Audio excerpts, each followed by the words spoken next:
Hello, my name's Michael Eckford, and I'm sitting here on the banks of the Bocara River at the back of our homestead on the property and my traditional lands. This is where I spent a lot of time as a child catching crayfish along the banks of these rivers, and this is an important place and a significant place for family because it is part of our traditional homelands. On the question of Aboriginal rights, one of the things that we need to look at is Australia really needs to understand that Aboriginal people's society and our beliefs are very different from those of the coloniser community, and it's our priorities and our needs are very different from the mainstream Australian society. We're a people of the land, and we worship the land. The worship is our mother. Yeah, that's Mother Earth. We call it that. And we call it that for a very good reason, because after all, when you talk about sustainability, man cannot sustain himself without looking after the nature. And if nature does not, hasn't the capacities to provide for us, then we're all in trouble.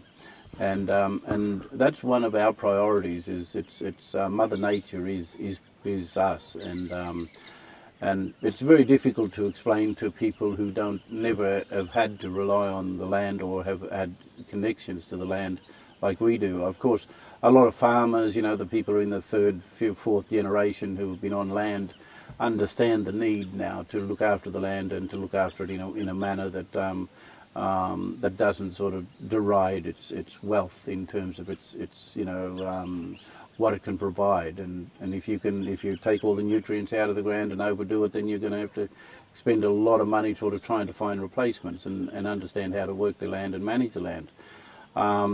There's a lot of people involved in quick dollar arrangements and trying to make as much money as they can, and so. My people, we don't argue about development per se. What we're arguing about is making sure that there are certain sections of our land that are looked after, that are protected, because they have spiritual value to us, enormous spiritual value. They also have family values to us as well. Like for example, my people are the Nyunga, which is the Currajong tree.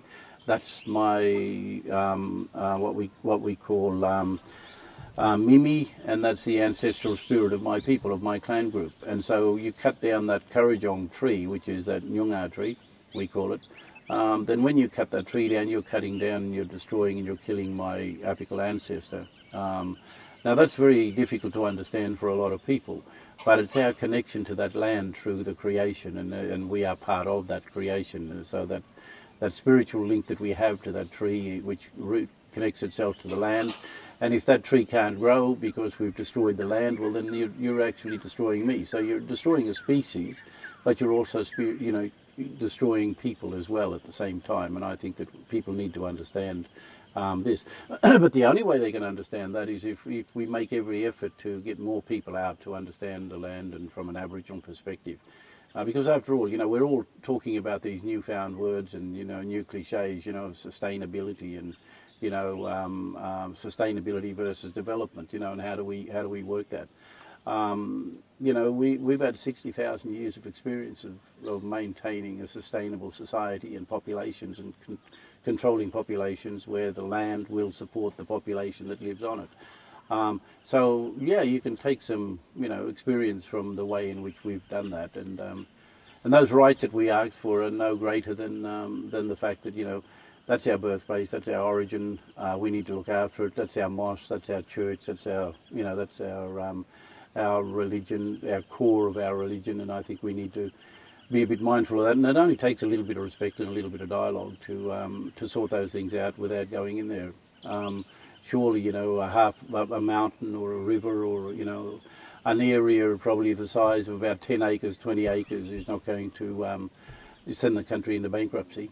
And I think we need to, there's a lot of dialogue, we need to do a lot more talking, and I think that governments have an obligation to truly reflect every section of our community, and in particular, a community that's the oldest living, culture on the earth.